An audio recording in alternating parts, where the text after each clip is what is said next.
Hello everybody, in today's video I'm going to show you how to enable biometrics in Trezor Suite. Biometric authentication such as Face ID and fingerprint adds convenience by letting you quickly unlock apps and devices. When using Trezor Suite, biometrics can be used but in a supporting role, not as the main security layer.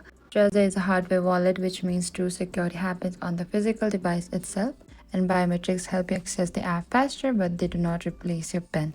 So what you can do is, first you need to open to your Trezor Suite on your device. Over here you can go to the security setting on the bottom right. Over here you need to go to this privacy under this general. And over here we can find there's an option for the biometric. Simply toggle on the biometric beside it, and that is it. It will automatically detect your face or a fingerprint verification, and that is it. This is how you can enable the biometric on Trezor Suite. Thank you for watching this video. I hope I could help you. If you have any queries or confusion, please comment down below and we will reach out to you very soon.